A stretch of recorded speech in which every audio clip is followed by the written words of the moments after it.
جب بھی ہماری آیت کوئی آتی ہے ان کے پاس تو کیا کہتے ہیں یہ جو بڑے بڑے لوگ ہیں، یہ جو ہیں، ہم تو نہیں ایمان لائیں گے حتی نؤتی مثل ما اوتی رسول اللہ، جب تک ہمارے پاس بھی نہیں وہ چیز آ جائے جو پچھلے رسولوں کے پاس آئی، اللہ کے جو رسول تھے جو ان کو دیا گیا، جب تک وہ ہمارے پاس نہ آ جائے۔ جیسے ابو جہل نے کہا تھا کہ ہم تو نہیں اس کی اتباع کریں گے جب تک کہ ہمارے پاس بھی وہی چیز نہ آئے جیسے اس کے پاس وہی آتی ہے، اسی طرح ہمارے پاس آنی چاہیے۔ اس نے کہا میں اللہ کی قسم کھاتا ہوں ہم کبھی بھی نہیں اس کا اتباع کریں، اللہ کو تو مانتے تھے نا اس لحاظ سے، جب تک ہمارے پاس بھی ایسی وہی نہ آئے جیسی اس کے پاس آتی ہے۔ اور بڑے بڑے سردار کہتے تھے لو بھائی، کوئی طائف یا مکہ کا بڑا سردار نہیں رہ گیا تھا جس کے پاس کوئی وحی آتی جو رسول بنتا، یہی کیا رہ گیا تھا رسول بننے کے لیے؟ اس لیے کہ وہ اتنے جاہل تھے کہ وہ یہ سمجھتے تھے کہ نبوت یا پیغمبری کوئی پتہ نہیں مال دیکھ کے یا سرداری دیکھ کے اللہ تعالیٰ دیتے ہیں کسی کو، نہیں۔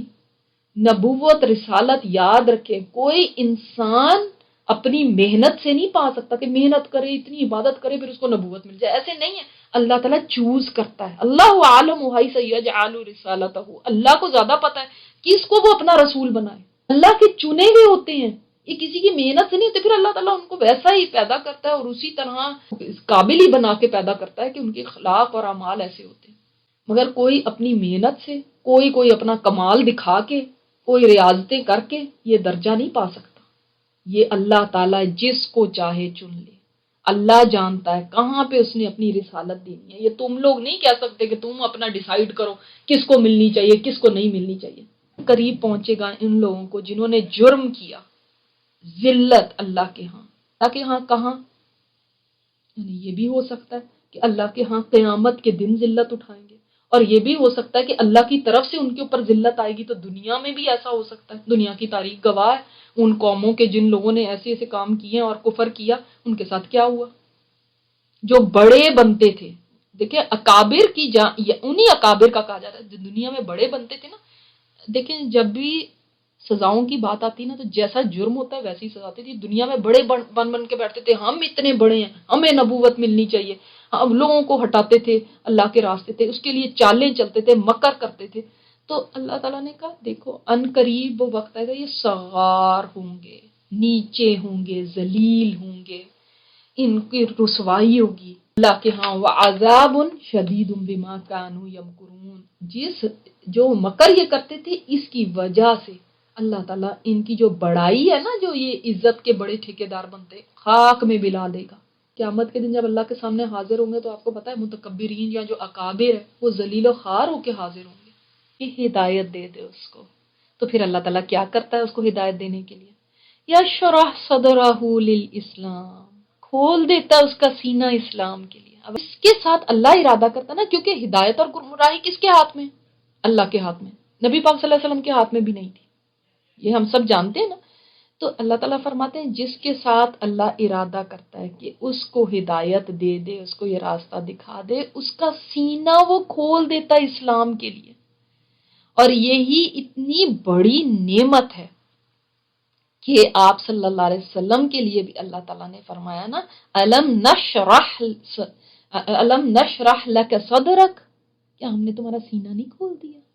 یہ اتنی بڑی نعمت ہے، اتنا بڑا ایک یعنی احسان ہے اللہ تعالیٰ کا کہ اس کو مینشن کیا گیا باقاعدہ کہ اللہ نے تمہارا سینہ کھول دیا، اسلام کے لیے کھول دیا۔ اسلام کے لیے سینہ کیسے کھلتا ہے؟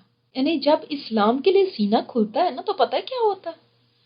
اسلام کے احکامات کو انسان قبول کرنے لگتا ہے، اس کا دل مطمئن ہو جاتا ہے، اس کو ایسا لگتا ہے کہ ہاں دس از دا رائٹ وے، ایسا ہی تو ہے، اسی طرح ہونا چاہیے، یہی والا صحیح ہے، یہ یعنی اس کو اسی میں بھلائی اور اسی میں یہ سب کچھ اچھا نظر آنے لگتا ہے، یہی اچھا لگنے لگتا ہے، یہی ٹھیک نظر آنے لگتا ہے، یہی لاجیکل بات نظر آنے، جو دوسروں کو نہیں نظر آتی نا وہ کہتے ہیں یہ کیا بات ہے، اس میں تو کوئی سینس نہیں، اس میں نہیں، اس کو اس کے ساتھ مطابقت نظر آنے لگتی ہے، اس کو لگتا ہے کہ یہ بالکل ایگزیکٹ جیسے ہونا چاہیے یہ تو ویسے ہی ہے۔ عبداللہ بن مسعود نقل کرتے ہیں، بیہقی میں بھی ہے، مستدرک حاکم میں بھی ہے یہ حدیث، کہ جب یہ آیت نازل ہوئی تو صحابہ کرام نے آپ صلی اللہ علیہ وسلم سے پوچھا کہ شرح صدر کیا ہے، یعنی سینہ اسلام کے لیے کھول دینے کی کیا مطلب ہے؟ تو آپ صلی اللہ علیہ وسلم نے فرمایا کہ اللہ تعالیٰ مومن کے دل میں ایک روشنی ڈال دیتا ہے، وہی نور والی بات ہو گئی نا، جس سے اس کا دل حق بات کو دیکھنے، سمجھنے اور قبول کرنے کے لیے کھل جاتا ہے، حق نظر بھی آنے لگتا ہے، سمجھ بھی آتا ہے کہ ہاں بھائی واقعی یہ حق ہے، اور اس کو انسان ایکسیپٹ بھی کر لیتا ہے۔ کبھی کبھی تو دیکھ لیتا ہے، سمجھ بھی آ جاتی ہے، لیکن دل کہتا ہے نہیں ایکسیپٹ نہیں کرنا، تو قبول بھی کرنے کے لیے کھل جاتا ہے۔ تو یہ ہے، یعنی اس سے نفرت نہیں ہوتی، وحشت نہیں ہوتی، یہ نہیں لگتا یہ تو وہ پرانے زمانے کے لوگوں کی باتیں ہیں، یا یہ تو وہ بیکورڈ لوگوں کی باتیں ہیں، یا یہ تو وہ اس طرح۔ صحابہ نے پھر عرض کیا کیا اس کی کوئی علامت ہے جس سے وہ شخص پہچانا جائے، جس کو شرح صدر ملا ہو؟ سبحان اللہ، الحمدللہ کہ انہوں نے یہ بات پوچھ لی، دیکھیں، ورنہ ہمیں کیا پتا چل رہا ہمارا شرح صدر ہوا ہے کہ نہیں۔ اب ہم اتنا قرآن پڑھ رہے ہیں، پتہ نہیں ہوا بھی ہے کہ نہیں، میرا سینہ کھلا بھی ہے کہ نہیں اسلام کے لیے، مجھے کیسے پتا چلے گا؟ اس انسان کی ساری رغبت آخرت اور اس کی نعمتوں کی طرف ہو جاتی ہے، یعنی ساری رغبت کیا ہے؟ جنت کی طرف ہو جاتی ہے۔ جنت کا گھر، دارالآخرت، اس کی پرائرٹی بن جاتا ہے۔ ایسا ہوا ہے آپ کے ساتھ کہ جنت کا گھر کا خیال رہے؟ جنت بھی ایک گھر ہے نا۔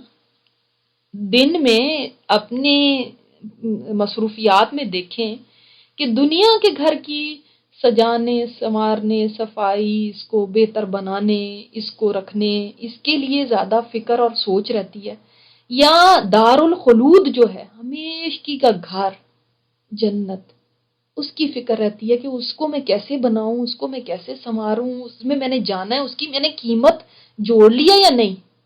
جیسے یہاں پہ کمیٹی جس کو کہتے ہیں بی سی کہتے ہیں، وہ ڈالتے ہیں نا کہ تھوڑا تھوڑا جوڑ کے کوئی چیز لینی ہوتی ہے، کوئی بڑی چیز تو یہ دنیا کے گھروں کے لیے تو کرتے ہیں۔ کیا میں نے اپنی جنت کے گھر کے لیے ایسی رقم جوڑنی شروع کر دی ہے؟ کیونکہ وہاں پہ تو کیا رقم ہے، وہاں کی کرنسی کیا ہے؟ یہ تو نہیں ہے، اعمال ہے۔ کیا میں نے اس کے لیے قربانی دی ہے؟ یہاں پہ تو کوئی بڑا خوبصورت گھر لینے کے لیے یا جس کی لوکیشن اچھی ہو اس کو لینے کے لیے کتنی زیادہ بڑی قیمت دینی پڑتی، جتنی اچھی لوکیشن ہوگی اتنی بڑی قیمت، جتنا خوبصورت گھر ہوگا اتنی بڑی قیمت، جتنا بڑا ہوگا اتنی بڑی قیمت۔ تو میں وہاں پہ جنت میں، جنت تو سبحان اللہ، آپ صلی اللہ علیہ وسلم نے فرمایا وہاں پہ کوڑا رکھنے کی جگہ دنیا اور جو کچھ دنیا میں ہے اس سے زیادہ بڑھ کے ہے۔ اتنی سی جگہ کوڑا رکھنا کتنی جگہ پہ ہوتا ہوگا؟ شاید 2-3 فٹ، 2-3 فٹ جگہ جو ہے وہ بھی دنیا اور جو کچھ دنیا میں اس سے بہتر ہے۔ سبحان اللہ، اتنی قیمتی ہے، اور وہ قیمتی مفت مل جانی، مفت تو آپ کو ڈالر کی چیز بھی نہیں ملتی۔ اس کے لیے میں نے قیمت جمع کرنی شروع کر دی ہے۔ دنیا ہے دھوکے کا گھر، آپ صلی اللہ علیہ وسلم نے فرمایا جو دھوکے کا گھر، دنیا تو میں اپنی انٹرپریٹیشن میں بتائی، دھوکے کا گھر، اس سے دل اٹھنے لگتا نہیں۔ اب یہ دنیا کی خواہشات، لذتیں، ان میں اب مزے، ان کے اندر اب اس طرح سے دل نہیں لگتا، اب وہ مزے نہیں آتے۔ سبحان اللہ، اب ان کے اندر دل ایسا انوالو نہیں رہتا جیسے پہلے ہوتا تھا، کیونکہ اب اللہ نے یہ سینہ اسلام کے لیے کھول دیا ہے۔ اب یہاں سے دل اچاٹ ہے، بس یہ تو زندگی گزارنی ہے، ایسا نہیں ہے کہ ہاں بھئی بس اسی کے پیچھے بھاگ رہے ہیں، اسی کی لگن ہے، اسی کے اندر ڈوبے میں، ایسا نہیں ہے۔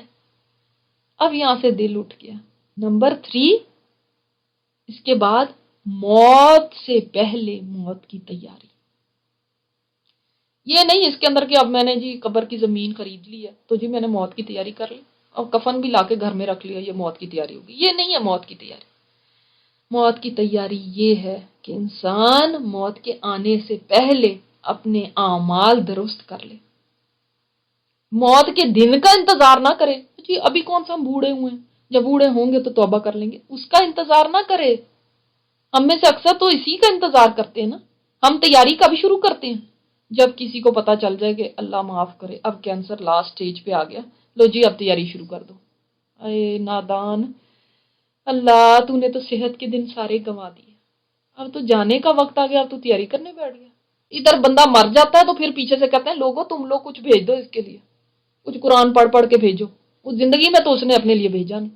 تو یہ اپنی موت کی تیاری موت سے پہلے کرتے ہیں، یہ نہیں کہ ہائے موت کا تو نام بھی نہ لینا، جیسے کہ ہم نے تو مرنا ہی نہیں۔ بعض لوگ اس کو اتنا منحوس سمجھتے ہیں نا، کہ حالانکہ یہ ریالٹی آف لائف ہے۔ اپنے رب سے محبت ہے نا، اس کے لیے تو اس کے سے ملاقات کا ایک ذریعہ ہے، اس کے سینے کو تنگ کر دیتا ہے، ہرا جن جکڑا ہوا اچھا ضیق اور حرج میں نے آپ کو بتایا تھا، مطلب بتاؤں گی ڈفرنس، کہ ضیق جو ہے نا جب سپیس کم ہوتی ہے جگہ کی کمی کی وجہ سے، جو ٹائٹ ہوتا ہے نا انسان تو وہ ضیق ہے، اور حرج کیا ہے جب کوئی ریسٹرکشنز اس کے اوپر لگتی ہیں، پابندیاں لگتی ہیں، تو جب کوئی پابندیاں بھی بہت زیادہ انسان کے اوپر لگ جائیں تو وہ گھٹا گھٹا محسوس کرتا ہے نا.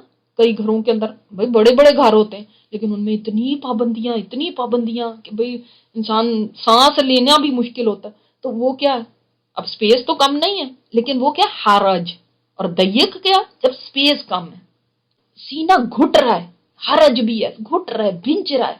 جب وہ دین کے احکامات کو سنتا ہے، دین کی باتوں کو سنتا ہے، اب اندر تو سپیس ہے نہیں جانے کی، تو دور دور سے کہہ دیتا ہے بس بس ہمیں نہ یہ باتیں بتاؤ، پتہ ہے ہمیں ساری باتیں، جانتے ہیں ہم بڑی، آپ ہمیں بتا رہے ہیں کہ اسلام کی باتیں، ہم کوئی نئے مسلمان ہوئے.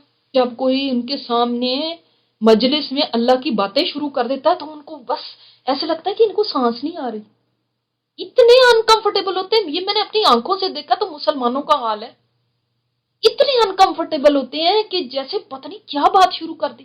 اسی کی مثال بھی اللہ تعالیٰ نے دی کہ سینہ بھینچتا ہے ان کا، گھٹتے ہیں وہ، تنگی ان کو ہونے لگتی، بالکل ایسے ہی جیسے کہ کوئی آسمان کی طرف چڑھ رہا. آپ دیکھیں، آپ نے کبھی ہائکنگ کی ہو اگر تو آپ کو بتاؤ یہ تو پہاڑ کے اوپر چڑھنا ہے، آسمان تک جانا ہے کسی نے، تو کیسا اس کا وہ فیلنگ ہوگی. ہائے گھبراہٹ ہونے لگتی ہے، سانس پھولنے لگتا ہے، دم گھٹنے لگتا ہے، اور جیسے جیسے آپ ہائٹ پہ جاتے جاتے آکسیجن بھی کم ہونے لگتی ہے، تو انسان کو ایسے لگتا ہے میری جان ہی نکلنے لگی ہے بس. تو ان کی حالت یہ ہو جاتی ہے کہ اسلام کے احکامات، اسلام کی باتیں، حتیٰ کہ ان کو اتنا برا لگنے لگتا ہے، ان کا اتنا سینہ گھٹتا ہے نا کہ کوئی حجاب والی کا اگر نظر آ جائے نا تو وہ بھی ان کو ایسے لگتا ہے کہ ہائی یہ کیا، یہ میرے سامنے ہی نہ آئے تو اچھا ہے کہ اس کو دیکھ کے مجھے اللہ کا کوئی حکم یاد آ گیا. اگر بہت سارے کوئی حجاب والے لوگ ہیں، اگر بہت سارے کوئی ایسے لوگ ہیں تو وہاں پہ بھی ان کو انکمفرٹیبل ہونے لگتا ہے کہ ہائی یہ کہ کس قسم کی مجلس میں آ گئی، یہاں پہ تو ہر کوئی ایسا ہے. سیاست، گندگی، فلتھ ان لوگوں کے اوپر جو ایمان نہیں رکھتے، یہ ان کو کیا ہوتا ہے، جو مانتے نہیں ہے نا ان کے دلوں میں کیا ہو جاتا ہے، گندگی کی، شیطانی وسوسوں کی، ایسے ایسے شیطانی وسوسے آنے لگتے ہیں کہ وہ اس طرف آ ہی نہیں پاتے. ایسے لوگوں کے اوپر پھر اللہ تعالیٰ ایسی رجس ڈالتے ہیں. رجس کا مطلب نا نفرت بھی ہوتا ہے، حق سے فرار بھی ہوتا ہے، یعنی وہ نا بھاگنا چاہتے ہیں، ان کو نفرت ہے ان چیزوں سے. تو اس رجس کو صاف کون کر سکتا ہے، کیسے صاف ہوگا یہ رجس؟ اس وحی کے ذریعے. وحی کو اللہ تعالیٰ نے بارش کی طرح قرار دیا نا قرآن پاک میں، یہ بارش کی طرح ہے، دلوں کو ہرا بھرا کر دیتی ہے، مردہ دلوں کو زندہ کر دیتی ہے. یہ راستہ ہے تیرے رب کا سیدھا بالکل، یعنی اس میں کوئی ٹیڑھ نہیں ہے، یہ بالکل سیدھا راستہ ہے. یہ حال ہے، اس کو کہتے ہیں یہ جو مستقیمہ ہے نا یہ حال ہے، یہ اس کی صفت نہیں ہے صراط کی. اس لیے اس کا مطلب ہے کہ سوائے سیدھے راستے کے اور کچھ ہے ہی نہیں، صرف سیدھا ہی سیدھا ہے. ہم نے تو بتا دی یہ آیتیں بالکل کھول کھول کے، ڈیٹیل میں، بالکل واضح اس قوم کے لیے جو نصیحت قبول کرتی ہے یا کرنا چاہتی ہے، جو واقعی نصیحت لینا چاہتی ہے نا. دیکھیں جس کا سینہ کھلا ہوگا وہ نصیحت لے لے گا، جس کا سینہ ہی تنگ ہو وہ کیا نصیحت قبول کرے گا. یعنی سلامتی کا گھر، سلامتی کا گھر کیسا؟ وہ گھر جس میں کوئی آفت نہیں، کوئی پریشانی نہیں، کوئی تکلیف نہیں، کوئی مصیبت نہیں، کوئی خرابی نہیں، سلامتی ہی سلامتی ہے، پیس ہی پیس ہے، امن ہی امن ہے. عند ربہم، ان کے رب کے پاس ہے وہ گھر. سبحان اللہ. یعنی اب آپ خود دیکھیں جس کو رب سے محبت ہوگی اس کو گھر بھی کہاں چاہیے ہوگا، رب کے پاس. اس کے لیے تو اتنا ہی کافی ہے کہ رب کے پاس ہے یہ گھر. کتنی پیاری لوکیشن ہے اس گھر کی نا. آپ لوکیشن دیکھتے ہیں نا گھروں کی کہ کہاں پہ ہے، نیبرہڈ کیسا ہے. اللہ اکبر. دارالسلام کا نیبرہڈ کیا ہے، رب کا عرش، اللہ کے قریب ہے. عند ربہم، اپنے رب کے، ان کے رب کے پاس. اس سے زیادہ خوش قسمتی کیا ہو سکتی ہے. اور پھر سوچ لیں لوکیشن اچھی ہے تو قیمت کتنی ہوگی، قیمت بھی اس مطابق ادا کرنی ہوگی. فری نہیں ہے یہ گھر. ہم نے فری سمجھا ہوا ہے، یہ اس غلط فہمی کو دور کر لیں، یہ فری نہیں، اس کے لیے محنت ہے. محنت کرنی پڑے گی. ہم کہتے ہیں کیسے محنت کریں؟ اللہ تعالیٰ کہتا ہے وَهُوَ وَلِيُّهُمْ بِمَا كَانُوا يَعْمَلُونَ. جب تم عمل کرو گے نا اللہ تمہارا دوست ہے، وہ تمہیں تھام کے رکھے گا. ہم گھبرا جاتے ہیں نا، ہائے کیسے ہم سیدھے رہیں گے، کیسے کریں گے؟ گھبراتے کیوں ہو؟ وہ جو ہے ولی تمہارا، تم نے خود تھوڑے ہی چلنا ہے، وہ تمہاری مدد کرے گا، وہ تمہیں چلائے گا، وہ تمہیں راستے پہ رکھے گا. ہاں تم عمل کرتے جاؤ، چلتے جاؤ، عمل کی ٹھان لو.